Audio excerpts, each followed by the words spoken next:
Ngayong bakasyon na, marami mga lugar sa Pilipinas ang maaaring bisitahin at isa na rito ang Palawan. Tinungo ng ating ABC correspondent na si Byron Alcoba ang lalawigan para makita rin ang bagong kabilang sa 7 Wonders of the World, ang Puerto Princesa Underground River. Si Byron Alcoba sa report. Patuloy ang pagtaas ang popularity ng Palawan, lalo na mula nang nakabilang ang Puerto Princesa Underground River sa New Natural Wonders in the World. Kaya naman pinasyalan natin ang naturang lalawigan para makita ang iba't ibang attraction doon. Pagkababa sa airport, bumiyahe na kami agad sa Underground River. Ang Underground River ay may habang 8.2 kilometers ay malilibot sa loob ng 1 oras.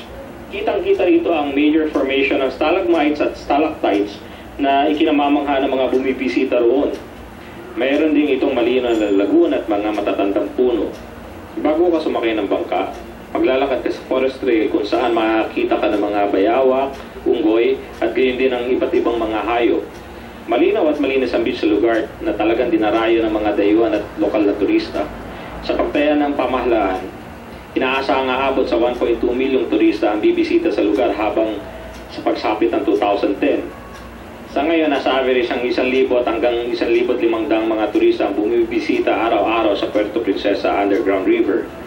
Sa ngayon ay inaayos na ang ibang infrastruktura ng Palawan para ma-accommodate ang mga maraming bisitang daragsa rito. Ayon sa Department of Tourism, nakabase sa Puerto Princesa, malaki ang magiging income ng bansa dahil sa pagdagsa ng mga turista. Nitong 2010, ang naging income ng tourism industry ay aabot sa mahigit na 6 na bilyong piso. Para sa Mata na Agila, Byron Alcoba, ABC News. Aminado naman ang lokal na pamahalaan ng Palawan na dagsa ang mga turistang dumarayo sa kanilang lugar, lalo na nang mapabilang ang Puerto Princesa bilang isa sa 7 Wonders of the World. Kaya naman sinisikap ng mga itong magtayo ng mga karagdagang pasilidad para ma-accommodate ang maraming bilang ng mga bisitang dumarayo sa Palawan. Si Mona Alejos sa report. Kilalang tourist destination ang Palawan. Bago pa man sumikat ang Puerto Princesa Underground River, ay dinarayo na ng napakaraming turista ang mga nagagandang white sand beach sa lugar. Pero ayon kay Palawan Mayor Edward Hagidorn, hindi maitataning napakalaking tulong ng pagkakasama ng Puerto Princesa Underground River sa 7 Wonders of the World.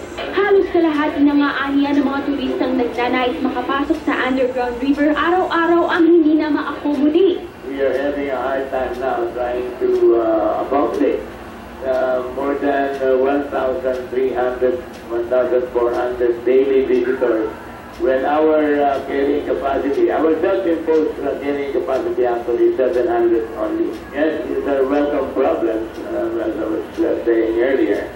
Hindi naman raw sila basta na lang makapagdaragdag ng bilang ng mga papapasuhin sa Underground River hanggat hindi pa natitiyak kung hanggang ilan talaga ang kaya nitong i-accommodate nang hindi nasisira ang kagandahan ng lugar. Ang unang-una namin iniiwasan yung magkaroon ng problema sa integrity ng underground river natin. Bukod dito ay nagiging suliranin din ang kakulangan ng mga hotel at iba pang amenities na kakailanganin mga turistang bumibisita sa Palawan. Bilang solusyon, hinikayat ni Hagidorn ang mga lokal na namumuhunan upang magtayo ng mga kinakailangang pasilidad para na rin sa higit na ikauunlad ng tourism industry sa Palawan. Pag-asa naman talaga, kaya kami tumawa ng tourism sa akin, yung cooperation ng local stakeholders. Sabi ko sa kanila, kami na nag-imbita ng turista, kaya naman na magtayo ng facilities. Hindi na pa pwede maglalagay ng hotel at saka mga resorts. And I think that's what's happening now. Lahat sila gumagalaw na rin. Samantala, formal nang ipagkakaloob ang plake na siyang tanda ng pagkilala sa Puerto Princesa bilang isa sa 7 Wonders of the World sa Abril 21 ng kasalukuyang taon. Para sa Mata ng Agila, Mona Alejos, ABC News.